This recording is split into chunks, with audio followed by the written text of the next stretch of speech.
Yo guys, I've got a spark which I'm going to use to ignite my fire for a bonus episode of the Skylanders Trap Team Carryon Locke here on the channel. In the previous episode we defeated Dr. Crankcase with absolute ease, might I also add, because I was rambling so much about my initial journey with Spyro's adventure, getting into the game and gaining access to all 8 elements of Skylanders game had to offer. You know, I basically shared my story of how I came to eventually own all 8 elements in that game. It was a very fascinating story, one of which I could tell without needing to concentrate too heavily on the game. I could tell the story without being interrupted by the need to concentrate, because as you can tell from my late trick happy right here, these are characters where they basically are so overpowered at the video game that they remove the need for the concentration button. In fact, they remove the need for the Be Good video game button altogether. So Trick Happy took down Crankcase with no trouble whatsoever. It was, however, all the other sections of the levels that we tackled in that episode that were the pain in my ass, because in Chapter 10, Secret Sewers of Supreme Stink, we unfortunately lost Wind-Up due to my lack of concentration of the video game, because in a section where I could have swapped out for a Light or Dark Skylander because villains were stronger, I instead remained as Wind-Up where I did not need to, and because of my raw stupidity, Wind-Up paid the ultimate price. He was defeated in battle, and therefore his class is dead and cannot be used throughout the remainder of the series. And then with Hothead, I made a huge lapse of judgment, believing that he could make it through the Scrap Shooter boss fight just fine. I was wrong, and Hot Dog had to clutch it out, and even then, Hot Dog came close to being defeated a few times, so we almost lost 2 Fire Skylanders in one section due to my poor lapse in judgment, because here I am, like, giving more praise to Skylanders than what's deserved. Like, I thought those characters could handle it much better than what they were proven to do so with. Like, I should have chosen literally either of the other Fire Skylanders in my arsenal. Smolder Dash or Igknight, I would have just ripped through that section, no problem, no questions asked. But instead, I decided, let's take a risk, let's have some fun and play as characters I wouldn't usually play as. You know, especially since Hothead hadn't had any screen time in a while, so I was trying to induce some variety into the gameplay of the series. I was trying to make it more entertaining for the sake of watching it. I was trying to make it more entertaining for myself as well, make it more fun for me to play through. But here I am forgetting that this game is meant to be taken super seriously. This is not a kid's game. This is not meant to be fun. No, this is deadly super serious is what this is. How dare I try to have fun in a children's video game? What an absurd concept. Okay, let's get out of there. Oh! I suppose I can just spin him off the edge. That's the easiest way to get rid of him. There we go. And a pretzel of good measure. So all the damage we just took as free range right here, instantly nullified. We love to see it, we do. In fact, I think there's more food down here as well. A good cup of tea, it looks like. And it seems as though this chicken really enjoyed that cup of tea. I've never known a chicken to enjoy a cup of tea that much in my entire life before, but here we are. Skylanders just makes absurd concepts come into reality, I suppose. Okay, let's watch out for the spinning fan blade from the Bob of Doom, where life is now stronger here. So without further ado, let's swap out for High Five, give the Trap Team Core some of the recognition they deserve, because Spotlight in the previous episode did finally get into the spotlight herself. You know, it was awesome to see. Especially given how obliterative Spotlight is. Like, the enemies did not stand a chance. We definitely revenged Hothead's defeat, that's for sure. Because I don't really want to call it a death. Obviously, they're defeat in battle, and defeat in battle is what's classified as a death. But Skylanders don't really die. Fortunately for them, I suppose. Okay, let's get them out of here. I mean, the Giants, for Pete's sake, are 10,000 years old. It's like Captain America all over again. They were frozen for so long that they reawaken 10,000 years later. And that would really throw you off. Like, Captain America is a man out of time, and that really threw him off and disorientated him quite a bit, living with modern technology after 70 years being frozen in the ice. Just imagine what that would do to you 10,000 years instead. Like, if I was to wake up 10,000 years from now, I can't even start to begin to imagine how things must have evolved by then.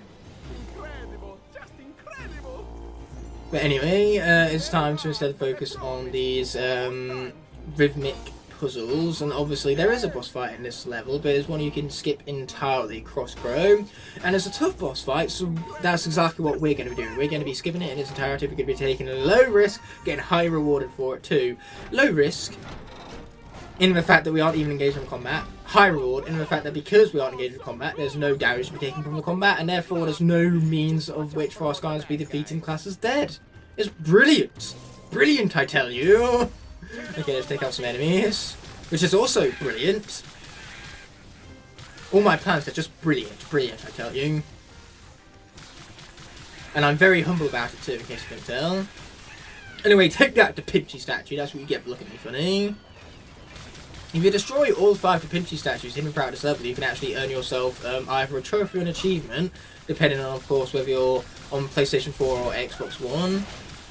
So yes, Trap Team definitely has some very interesting achievements. I did not mean to eat that food. I meant to save that for later, for when I take damage. Like just then, I took damage right after I healed up. That's very ironic and annoying. Okay, there we go. Dash straight through them.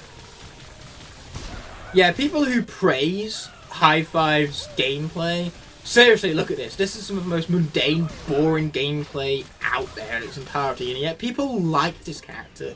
Remind me again, why do people like this character? He is by far the worst of the free-to-play trilogy. Like, yes, he definitely has the best design by miles, there is no denying that, but in terms of gameplay, like, Flipwreck isn't very powerful, but his gameplay is at least more unique and interesting than this. Whereas Batspin definitely has the weakest design of the 3, but by God does her gameplay more than make up for it. She is fun and incredibly overpowered. Batspin is seriously underrated. Even by Trap Team core standards, she is overrated. Anyway, let's get these guys pushed into place. Enough of my Batspin rant. That might even be title of the episode. I'll have to wait and see it. Yeah, there's lots of interesting things that are yet to have occurred in the future of Skylanders. So let's get them fellas pushed into place. That's what we're talking about. Yes, there we go. Yes, that's some very nutritious pretzels right there, and I love how that just kind of rendered into existence whilst still in frame right there. Just a sudden appearance of half of the level showing up, trying to do so inconspicuously, but failing on that counter spectacularly. Very interesting to say the least, but that's just how games work. At the end of the day, like, you can't render in an entire level all at once, so sometimes you have to render in parts of a level at a time, but usually the developers are better at hiding it, where the level that hasn't yet rendered in will render in behind like a hidden sequence, like a cutscene or a fixed camera. This game has a fixed camera, and yet the camera is still able to showcase the level randomly rendering in the distance. Yeah, it's very interesting how, just how broken this game truly is. This game really did need a couple more months in the oven. Like, if I was Activision, I would have pushed this game back to summer of 2015, you know, give people enough time to actually, like, complete their Swap Force collections, because Swap Force had a huge collection. And then Superchargers could have came out rather than 2015, 2016, so that then Trap Team would have a little bit longer to collect everything. Because funniest thing is that despite Skylanders Trap Team having the biggest collection, they actually gave you the least amount of time to get everything. Because Superchargers came out in September, it was the only game that came out in September. Oh boy. And it was also, like, obviously Skylanders games in the UK released on the Friday, so my birthday being October 2nd, only 1 year was for 2nd of October on a Friday. And that was Superchargers year. So in Superchargers year, if they maintain their same release spot as the first or second Friday of October, then Superchargers could have came out on the exact day of my birthday, but instead it came out exactly 1 week before because it was the 25th of September rather than the 2nd of October. So yes, that was annoying. I could have got the game on my literal exact birthday, but nope. The game just had to come out 1 week earlier, didn't it? Whereas for the other games, I had to, like, my birthday would pop up and then I'd have to wait a few weeks to actually receive the game for my birthday. I'm in a very tough situation right now. Not having range against the Cuckoo Clockers is not good. Well, technically I do have range, it's just not a good amount of range. And it doesn't help when my one ranged attack is not, like, doing its thing.